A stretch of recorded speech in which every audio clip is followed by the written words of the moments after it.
Diagnose to cure channel में आपका स्वागत है। आज हम यहाँ पे ये चर्चा करेंगे कि कोलेस्ट्रॉल और हार्ट डिजीज़ यानी जो हृदय रोग है उनके अंदर क्या संबंध है। जनरली हम ये देखते हैं कि जो हमारी रक्त वाहिनियाँ होती है या जो ब्लड वेसल जिनको बोला जाता है उनमें कोलेस्ट्रॉल जमा हो जाता है, जिससे वो थिक हो जाती है, हार्ड हो जाती है और नैरो हो जाती है, जिससे ब्लड सर्कुलेशन में दिक्कत आती है और जो हार्ट अटैक और स्ट्रोक का कारण बनती है। जनरली हम ऐसा मानते हैं, लेकिन कभी हमने ये डिस्कस किया, कभी हमने ये सोचा कि ऐसा क्या है कि जो कोलेस्ट्रॉल है वो उन रक्तवाहिनियों में क्यों जमा होता है, जबकि रक्तवाहिनियों का जो नेचर होता है, जो स्वरूप होता है, वो इतना स्मूथ होता है कि उसमें कोई चीज़ जमा नहीं होती, वो रेगुलर फ्लो करती रहती है। तो ऐसे कुछ टॉपिक हैं, उसके बारे में हम डिस्कस करेंगे। तो सबसे पहले हम ये देख लेते हैं कि कोलेस्ट्रॉल होता क्या है।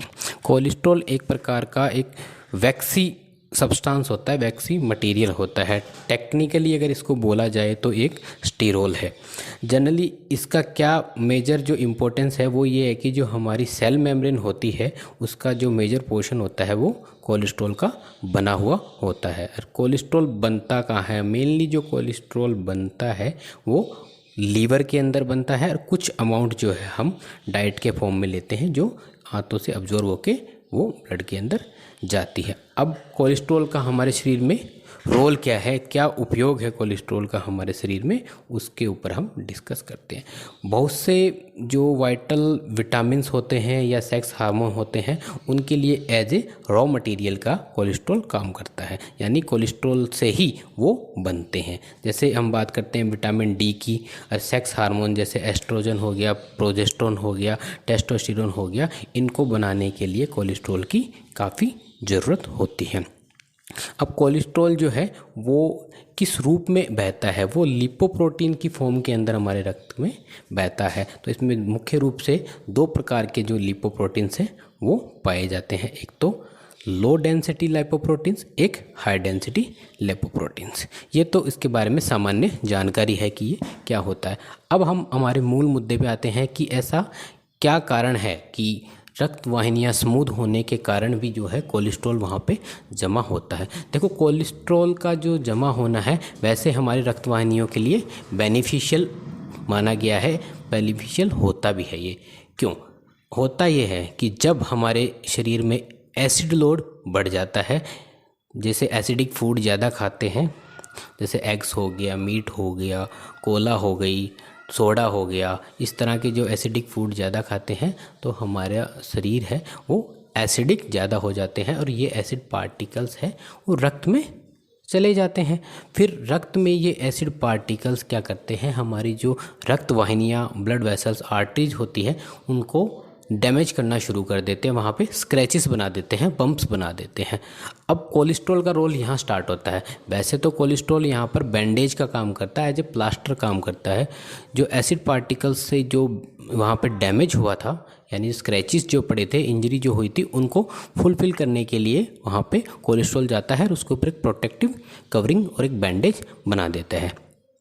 लेकिन समय के साथ जैसे एसिड लोड बढ़ता जाता है तो ये प्रोटेक्टिंग कवरिंग क्या है, बढ़ती जाती है। वहाँ पे क्या है, एक ऐसा बम्प बना देती है, ऐसा एक बैंडेज बना देती है जिससे हमारी जो ये रक्त वाहिनियाँ हैं वो नैरो हो जाती है। मतलब जितनी ज़्यादा मोटाई होगी बैंडेजेस की वहाँ पे, उस हिसाब से रक्त वाहिनियों की नैरोनेस है वो ज़्यादा बढ़ती जाएगी, जिससे पर्टिकुलर ऑर्गन्स में जो है ब्लड सर्कुलेशन कम हो जाता है।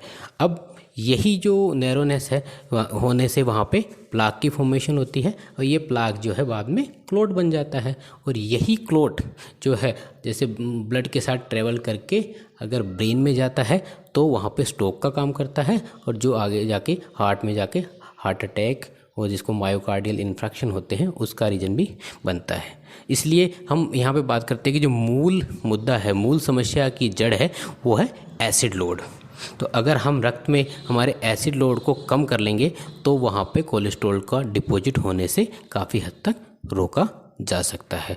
तो अगर कोलेस्ट्रॉल डिपॉजिट नहीं होगा तो आगे की प्रक्रिया जैसे प्लाक फॉर्मेशन, ब्लड क्लॉटिंग वो नहीं होगी और हार्ट डिजीज से हम बच सकते हैं। और ये भी देखा गया है जनरली स्टडीज़ के अंदर कि आधे से ज़्यादा लोग जो हार्ट अटैक के कारण जो एडमिट होते हैं अस्पताल में, उनमें कोलेस्ट्रॉल का लेवल तो लगभग सामान्य माना जाता है।